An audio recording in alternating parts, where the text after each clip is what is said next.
শ্রী রমন বচনামৃত 10 ফেব্রুয়ারি 1938।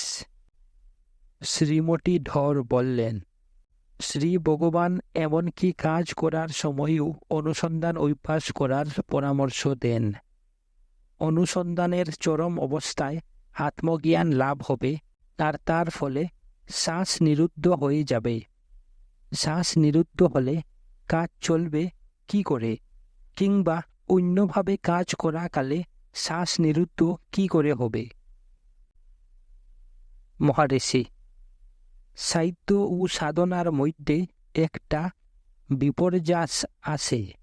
অনুসন্ধানকারী কে? সে সাধক, সিদ্ধ নয়। অনুসন্ধান বলতে এই বোঝায় যে অনুসন্ধিৎসু নিজেকে অনুসন্ধান থেকে পৃথক বলে অনুভব করে। যতক্ষণ এই দ্বৈতবোধ থাকে, অর্থাৎ ব্যক্তিসত্তার লোপ না হয় আর আত্মাকে শাশ্বত সত্তা অর্থাৎ অনুসন্ধান ও অনুসন্ধানকারী উভয় বলে অনুভূত না হয়, ততক্ষণ অনুসন্ধান চালিয়ে যেতে হবে। বস্তুত আত্মা শাশ্বত এবং অবিচ্ছিন্ন চেতনা। অনুসন্ধানের লক্ষ্য আত্মার প্রকৃত স্বরূপ যে চেতনা, তা অনুভব করা। যতক্ষণ পার্থক্য অনুভূত হয়, ততক্ষণ অনুসন্ধান অভ্যাস করার প্রয়োজন আছে। একবার জ্ঞানের উদয় হলে আর অনুসন্ধানের কোনো প্রয়োজন নেই, সে প্রশ্নও উঠবে না। চেতনা কি কখন জিজ্ঞাসা করে কে চেতন? তখন চেতনা বিশুদ্ধম কেবলম। অনুসন্ধানকারী তার ব্যক্তিগত সত্তা সম্বন্ধে সচেতন। অনুসন্ধান করার সময় তার ব্যক্তি চেতনার কোনো লাঘব হয় না, কিংবা বাইরের কাজও এই চেতনার বাধা হয় না।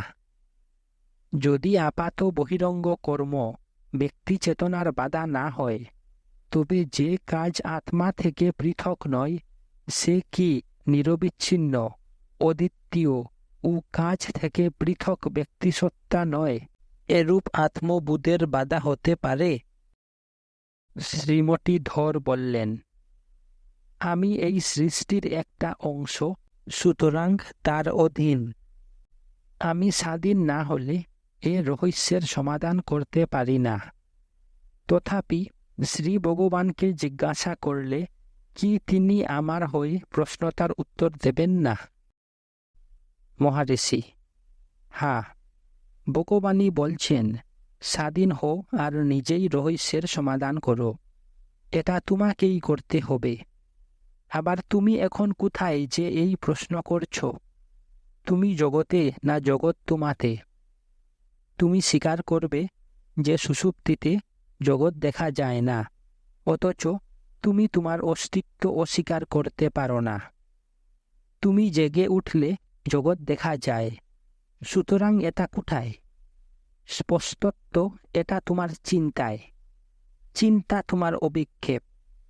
প্রথমে আমি সৃষ্টি হয়, তারপর জগৎ সৃষ্টি হয়।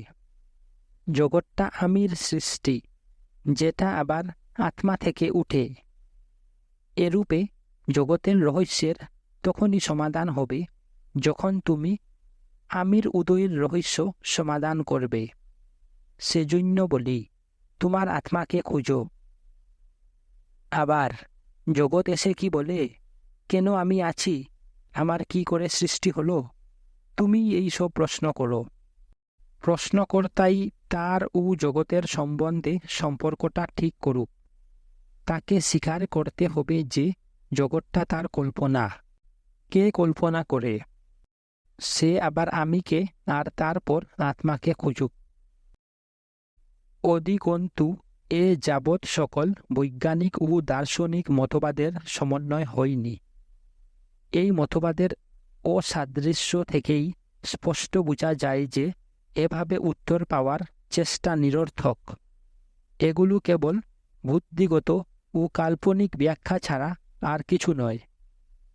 তবু ব্যক্তিগত দৃষ্টিকোণ থেকে সবই সত্য। আত্মজ্ঞানের অবস্থায় কোনো সৃষ্টি নেই। লোকে যখন জগৎ দেখে তখন আত্মাকে দেখতে পায় না। আত্মাকে দেখলে জগৎ দেখা যায় না। অতএব আত্মাকে দেখো আর উপলব্ধি করো যে কোনো সৃষ্টি হয়নি। শরীর অসুস্থ হওয়ায় এত কাছে থেকেও ভদ্রমহিলা হল করে না যেতে পারার জন্য দুঃখিত। কথা শ্রী ভগবানকে জানানো হলো। তিনি বললেন, বেশ, এভাবে চিন্তা করাই তাকে সান্নিধ্যে রাখে। হলে বসে অন্য চিন্তা করার থেকে এটা ভালো। 11 ফেব্রুয়ারি 1938। সাধু সঙ্গ। সতর্কতার বাণী। স্বামী রামদাস তার বিজন পত্রিকায় একটা প্রবন্ধে লিখেছেন, সর্বপ্রকারে সাধু সঙ্গ করো, কিন্তু তাদের সঙ্গে অনির্দিষ্টকাল থেকো না। বেশি মাখামাখি করলে মান থাকে না। প্রবাদটি ক্ষেত্রেও প্রযোজ্য। নিঃসন্দেহে উপযুক্ত সৎসঙ্গে আধ্যাত্মিক উন্নতি হয়। অতএব সত্যান্বেষীর পক্ষে সাধু সঙ্গ অত্যাবশ্যক। কিন্তু সাধু সঙ্গ বলতে এই বোঝা উচিত নয় যে স্থায়ীভাবে সাধুর সঙ্গে নিজেকে যুক্ত করা।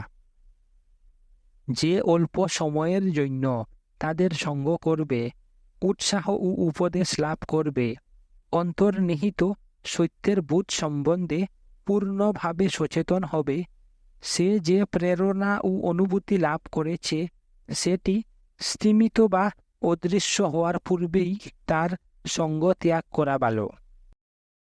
স্বামী রামদাস বিদ্রূপকারী হয়ে যাওয়ার সম্বন্ধে বললেন, লেখকের এরূপ অনেক ঘটনা জানা আছে, আর তিনি বহুবার শুনেছেন বা পড়েছেন যে এরূপ দীর্ঘ সাধুসঙ্গের ফলে কেবল যে সাধকের উৎসাহ ও উচ্চাকাঙ্ক্ষা চলে যায় তাই নয়, অনেক ক্ষেত্রে তারা নাস্তিক ও উপহাসক হয়ে যায়। একজন সাধকের বিশ্বাস, শুদ্ধতা ও ব্যাকুলতা চলে যাওয়া তার পক্ষে প্রভূত ক্ষতি। একটি চারা গাছ একটা বড় গাছের তলায় বড় হলে তার পুষ্টি ও শক্তি লাভ হয় না। তার বৃদ্ধি খর্বতা প্রাপ্ত হয় আর সে বিকৃত ও রোগগ্রস্ত হয়ে যায়। অন্যপক্ষে সেই গাছটিকে যদি খোলা জায়গায় ঝড় বৃষ্টি, শীত গ্রীষ্ম প্রভৃতি প্রকৃতির পরিবেশের মধ্যে রাখা যায়, তবে সে উপর ও নিচ থেকে শক্তি আহরণ করে বিশাল মহীরুহ হতে বাধ্য। স্বামী রামদাস আরও লিখলেন অপূর্ণ বিকাশের উপরে। একজন সাধক যে কেবলমাত্র সাধুর বাহ্য ব্যক্তিত্বের সঙ্গে যুক্ত ও তার নিকট সান্নিধ্যে দিনযাপন করে, তার উন্নতিহীন জীবন ওই চারাগাছের উপমার প্রকৃষ্ট উদাহরণ। এখানে তার আধ্যাত্মিক জীবনের অনুপম সম্ভাবনার অবাধ প্রশ্বাসের প্রেরণা নিরুদ্ধ হয়। সে তার প্রগতির মৌলিক গুণাবলী যথা নির্ভীকতা, স্বয়ংসম্পূর্ণতা ও তিতিক্ষা প্রভৃতির উৎকর্ষ সাধনে সক্ষম হয়।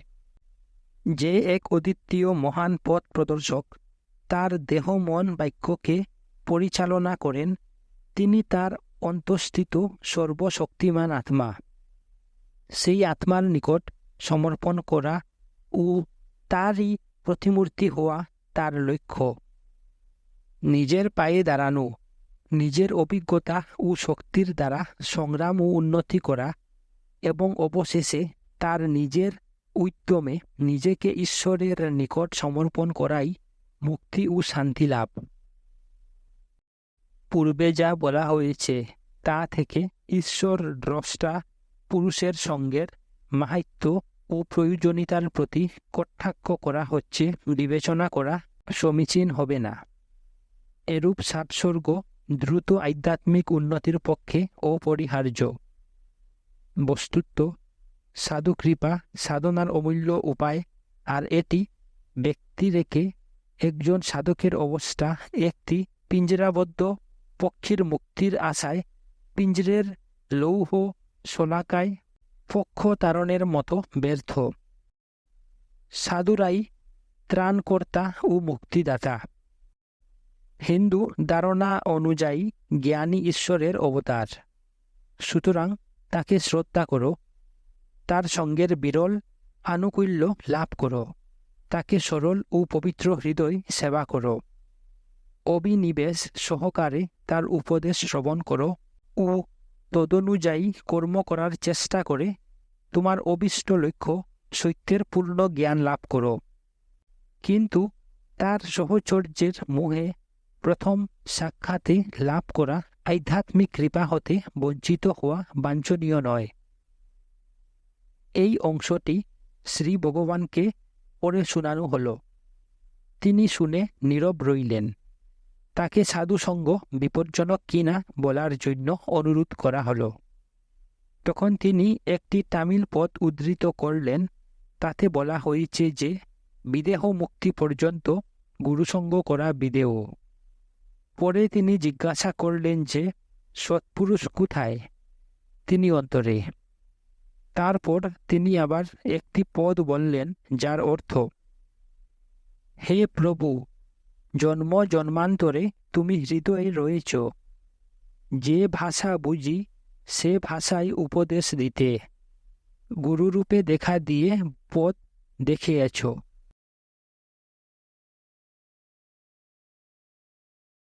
12 ফেব্রুয়ারি 1938। শ্রীমতী রোজিটা ফোর্বস ভারতে এসেছেন শোনা যাচ্ছে। শ্রী ভগবান বললেন যে অভিযাত্রীরা অদ্ভুত কিছু খুঁজে পেয়ে নূতন ভূখণ্ড আবিষ্কার করে ও তার জন্য বিপজ্জনক ঝুঁকি নিয়ে আনন্দ পায়। এটা রোমাঞ্চকর, কিন্তু সুখ কোথায়? কেবল অন্তরে। সুখ বাইরের জগতে খোঁজা ঠিক নয়।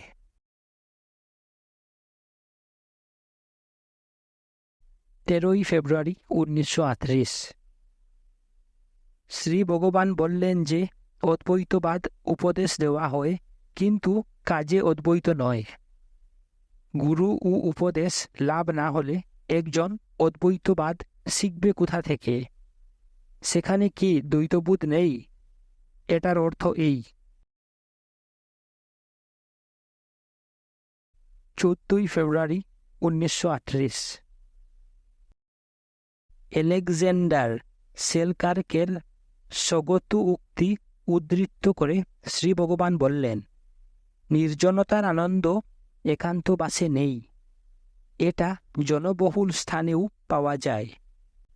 আনন্দ নির্জনতায় বা কোলাহলে নেই, এটা আত্মায়। 17 ফেব্রুয়ারি 1938। সূর্যোদয়ের সময় চাঁদ দেখে শ্রী ভগবান মন্তব্য করলেন, চাঁদ আর আকাশের মেঘ দেখো, ওদের উজ্জ্বল্যের কোনো পার্থক্য নেই। চাঁদও যেন এক টুকরা মেঘ। জ্ঞানীর মনও সূর্যোদয়কালে চাঁদের মতো। এটা আছে, কিন্তু এর নিজস্ব উজ্জ্বলতা নেই। 18 ফেব্রুয়ারি 1938। শ্রী ভগবান আজকের আসা চিঠিগুলো দেখছিলেন। তার মধ্যে একটি পড়লেন। একটি ব্রাহ্মণ বালক কোনো এক বাড়িতে কাজ করত। সে একদিন যথাসময়ে ঘুমাতে গেল। সে ঘুমের মধ্যে চিৎকার করে উঠল। জেগে উঠে সে বললে যে তার মনে হলো যে তার প্রাণ নাক ও মুখ দিয়ে বেরিয়ে যাচ্ছে। সেজন্য সে চিৎকার করে। একটু পরেই সে নিজেকে মৃত বলে দেখে, আর তার আত্মাকে বৈকুণ্ঠে নিয়ে যাওয়া হয়।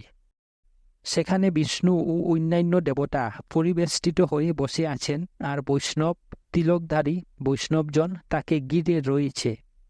বিষ্ণু বললেন, এই লোকটির আগামীকাল বেলা 2টার সময় আসার কথা, আজ এখন কেন আনা হলো? ছেলেটি জেগে উঠে ও তার অভিজ্ঞতা বলে। পরের দিন 2টার সময় সে মারা যায়।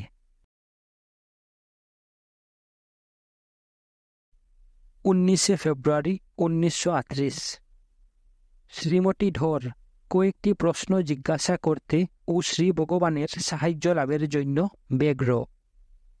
তিনি বহু ইতস্তত করে শ্রী ভগবানের কাছে গিয়ে নম্রভাবে নিজের অসুবিধার কথা বললেন। আমার মনের একাগ্রতার প্রচেষ্টা হঠাৎ হৃতকম্প ও এক প্রকার দ্রুত ও রস শ্বাসকষ্টের জন্য ব্যর্থ হয়ে যায়। এরপর অজস্র চিন্তাস্রোত উদয় হওয়ায় মন সংযম অসম্ভব হয়। শরীর সুস্থ থাকলে তবু কিছুটা সফল কাম হয়, আর গভীর ধ্যানে শ্বাস নিরুদ্ধ হয়। আমি অনেক দিন থেকে শ্রী ভগবানের সান্নিধ্যের সুযোগ ধ্যানের পারাকাষ্ঠা লাভের আশা করে আছি এবং বহু কষ্টে এখানে এসেছি। এখানে এসে অসুস্থ হয়ে পড়ি, ধ্যান করতে পারি না, তাই হতাশ হয়ে গেছি। ওইরূপ শ্বাসকষ্ট হওয়া সত্ত্বেও মনকে একাগ্র করার জন্য আমি বদ্ধপরিকর হয়েছিলাম। কিছুটা সাফল্য লাভ করলেও তৃপ্ত হইনি। এখান থেকে চলে যাওয়ার দিন ক্রমশ এগিয়ে আসছে। এখান থেকে যেতে হবে ভেবে আরও নিরাশ হয়ে পড়েছি। এখানে দেখি লোকেরা হল করে ধ্যানে বসে শান্তি লাভ করে। আমার ভাগ্যে এরূপ শান্তি নেই। এটাও হতাশার একটা কারণ। মহারিষি বললেন, আমি মনকে একাগ্র করতে পারছি না, এই চিন্তাও একটা বাধা। এরূপ চিন্তা মনে উঠবে কেন? ভক্ত: 24 ঘন্টা মনে চিন্তা না করে কেউ কি থাকতে পারে? আমি কি ধ্যান না করে থাকব? মহারিষি: ঘন্টা আবার কি? এটাও একটা কল্পনা। তোমার প্রত্যেকটা প্রশ্ন কোনো না কোনো চিন্তা দ্বারা প্ররোচিত। তোমার স্বরূপ শান্তি ও আনন্দ। চিন্তাগুলো উপলব্ধির বাধা। একজনের ধ্যান বা একাগ্রতার চেষ্টা কেবল এই বাধাগুলো দূর করা, আত্মা লাভ করা নয়। কেউ কি আত্মা ছাড়া আছে? না। আত্মার প্রকৃত স্বরূপ বলা হয়েছে শান্তি। যদি সেই শান্তি খুঁজে না পাওয়া যায়, এই না পাওয়াটাও একটা চিন্তা, যেটা আত্মার বিরোধী। একজন এই পরক কল্পনাগুলো ত্যাগ করার জন্য ধ্যান অভ্যাস করে। সুতরাং চিন্তা উঠলেই তৎক্ষণাৎ থেকে দমন করতে হবে। যখনই কোনো চিন্তা উঠে তার স্রোতে গা ভাসিয়ে দিও না। তুমি আত্মার কথা ভুলে গেলেই শরীর সম্বন্ধে সচেতন হও। কিন্তু তুমি কি আত্মাকে ভুলতে পারো? আত্মা হয়ে কি করে আত্মাকে ভুলবে? আত্মাকে ভুলতে হলে দুটি আত্মা থাকা চাই। এটা অসম্ভব। সুতরাং তোমার আত্মার কোনো নৈরাশ্য নেই, এর কোনো অপূর্ণতাও নেই। এটা সর্বদাই আনন্দময়। বিপরীত ভাবনাটা কেবল একটা চিন্তা, যার নিজস্ব কোনো শক্তি নেই। চিন্তা শূন্য হও। কেনই বা একজন ধ্যানের চেষ্টা করবে? নিজে আত্মা হওয়ায় সবাই সর্বদা জ্ঞানী। কেবল চিন্তা থেকে মুক্ত হয়ে থাকো। তুমি ভাবছ যে তোমার স্বাস্থ্য তোমায় ধ্যান করতে দে না। এই হতাশার মূল খুঁজতে হবে। এর মূল শরীরকে ভুল করে আত্মা ভাবা। রোগটা আত্মায় নয়, এটা শরীরের। কিন্তু শরীর এসে বলে না যে এর রোগ হয়েছে, তুমি এটা বলো। কেন? কারণ তুমি ভুল করে নিজেকে শরীর বলে মনে করো। শরীরটা একটা চিন্তা। তুমি প্রকৃত যা তাই হয়ে থাকো। হতাশ হওয়ার কারণ নেই। ভদ্র মহিলাকে কেউ ডেকে নিয়ে গেল, তিনি চলে গেলেন। কিন্তু প্রশ্নটা আলোচিত হতে থাকল। ভক্ত বললেন, শ্রী ভগবানের উত্তর আমাদের আর প্রশ্ন করার অবকাশ দেয় না। তার অর্থ এই নয় যে আমাদের মন শান্ত হয়েছে, কিন্তু আমরা এ বিষয়ে আর যুক্তি দেখাতে অক্ষম। আমাদের অসন্তোষের শেষ হয়নি। শারীরিক কষ্ট দূর হওয়ার জন্য মানসিক কষ্ট দূর হওয়া চাই। চিন্তা চলে গেলে দুটিই যায়। বিনা চেষ্টায় চিন্তাও যায় না। উপস্থিত মনের দুর্বলতার জন্য চেষ্টা করাও সম্ভব নয়। মনের শক্তি লাভের জন্য কৃপার প্রয়োজন। সমর্পণ হলেই কৃপা লাভ হয়। সুতরাং জ্ঞাত বা অজ্ঞাত সারে সকল প্রশ্নের একই লক্ষ্য শ্রী ভগবানের কৃপা প্রার্থনা করা। মহারিষি হাসলেন আর বললেন, হা। ভক্ত আবার বললেন, সমর্পণকে ভক্তি বলা হয়, কিন্তু সবাই জানে শ্রী ভগবান অনুসন্ধানের উপর গুরুত্ব দেন।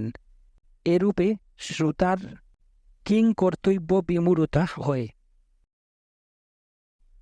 মহারিষি, পূর্ণ জ্ঞানের সঙ্গে সমর্পণ হলে তবেই কার্যকরী হয়।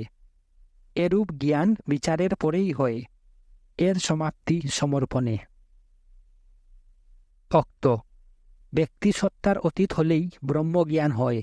এটা জ্ঞান। এখানে সমর্পণের আবশ্যকতা কোথায়? মহারিষি, ঠিক তাই। জ্ঞানে ও সমর্পণে কোনো পার্থক্য নেই। ভক্ত, তবে আর জিজ্ঞাসু কি করে সন্তুষ্ট হয়? একটাই মাত্র উপায়, সৎসঙ্গ বা ঈশ্বর ভক্তি। মহারিষি হাসলেন আর বললেন, হা।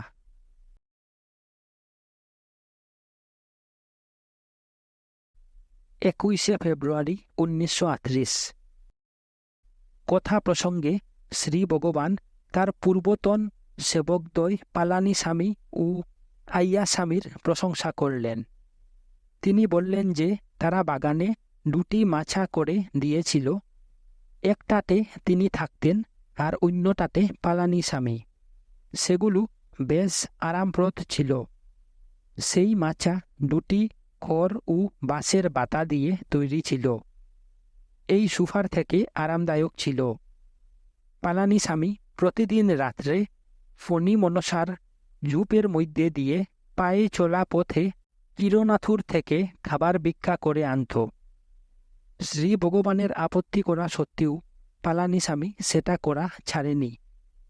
তার কোনো লোভ বা আসক্তি ছিল না।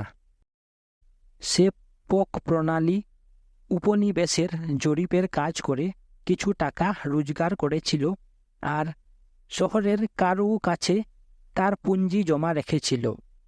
সময় অসময়ে সেই থেকে খরচ করত। তার জন্মস্থানের গ্রামে সে স্বাচ্ছন্দ্যে বসবাস করার সুযোগ পেয়েছিল, কিন্তু সেটা অস্বীকার করে শেষ দিন অবধি শ্রী ভগবানের কাছে ছিল। আইয়াস্বামী দক্ষিণ আফ্রিকাতে একজন ইউরোপীয়ের কাছে কাজ করেছিল। বেশ পরিচ্ছন্ন, কর্মঠ ও সমর্থ ছিল। সে একসঙ্গে 10টা আশ্রম চালাতে পারত। সেও লোভ ও আসক্তি মুক্ত ছিল। সে পালানিস্বামীর অনুগত ছিল, এমনকি তাকে ভালোবাসত। পালানিস্বামীর থেকে কাজের লোক ছিল।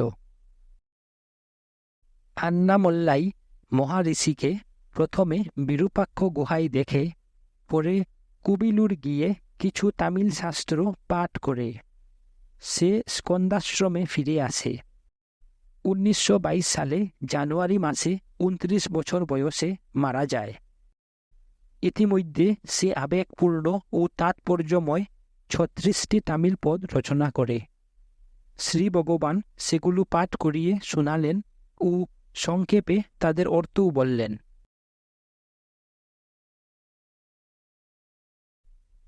5 মার্চ 1938।